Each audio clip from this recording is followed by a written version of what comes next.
ঘটনাটা আমার একটা স্টুডেন্টের। ক্লাসে জিজ্ঞেস করছিলাম একদিন যে বড় হয়ে কে কী হতে চাও?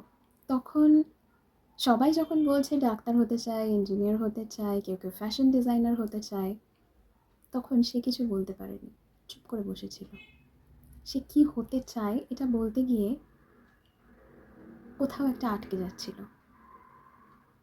অনেকেই তাকে তখন জিজ্ঞেস করতে শুরু করে, কিছু তো একটা হতে চাও, সে যথেষ্ট ট্যালেন্টেড, আর্টিস্ট হতে চায় কি না, পেইন্টার হতে চায় কি না, কবি হতে চায় কি না, এমন নানান রকম প্রশ্ন তার দিকে আসতে থাকে, কিন্তু সে সেদিন কোনো উত্তর দিতে পারেনি।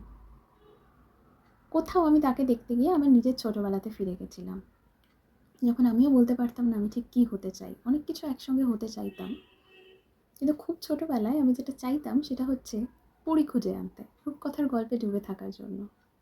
তো কোথাও সেই মেয়েটাকে দেখে আমার মনে হয়েছিল আমি আমার ছোটোবেলায় ফিরে যাচ্ছি।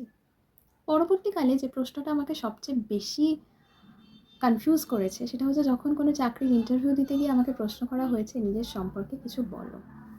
নিজের সম্পর্কে কিছু বলতে গিয়ে আমি সত্যিই কথা খুঁজে পেতাম না যে নিজের সম্পর্কে ঠিক কী বলবো। এটার কারণ এই নয় যে নিজের সম্পর্কে বলার আমার কিছু নেই, নিশ্চয়ই আছে, কিন্তু আমার ভেতরের যে মানুষটা, সেই মানুষটার কথা বলতে গেলে চাকরির বাজারে সেই মানুষটার খুব একটা দাম কেউ দেবে না। তো আমার এই ছাত্রীটির ক্ষেত্রেও এই একই সমস্যা হয়েছিল। তার সঙ্গে কথা বলে আমি বুঝতে পারি সে যা হতে চায় সেটা আসলে এই সমাজের কন্ডিশনিংয়ের মধ্যে খুব একটা ফিট করে না। সে আসলে নিজের সোলকে খুঁজতে চায়, সে কিছু একটা খুঁজছে, in search of something bigger. এই প্রশ্নটা যখন তার সামনে আসে তখন সে কোথাও হারিয়ে যায়। ছোট মানুষ তো, এখনও পৃথিবীটাকে অতটা ভালো করে চিনে উঠতে পারেনি। এরকম সমস্যা কিন্তু আমাদের অনেকের জীবনে গেছে, এবং কোথাও আমরা আমাদের দিশা খুঁজে না পেয়ে হারিয়ে গেছি।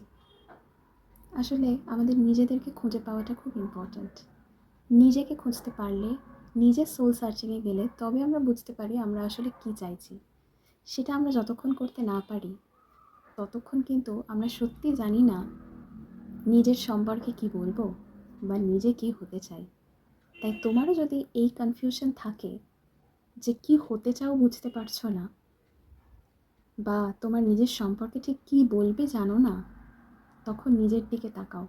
তোমার ভিতরে উত্তরগুলো আছে, উত্তরগুলো দিতে গিয়ে অনেক সময় তুমি আটকে যাও। এই আটকে যাওয়াটা বন্ধ করে দাও, কারণ তুমি যা, তুমি তাই। তোমার ভিতরে যে মানুষটা আছে সেটাই খাঁটি মানুষ, সেটাকেই পৃথিবী চিনবে, কারণ সেই মানুষটার এই পৃথিবীকে দেওয়ার অনেক কিছু আছে।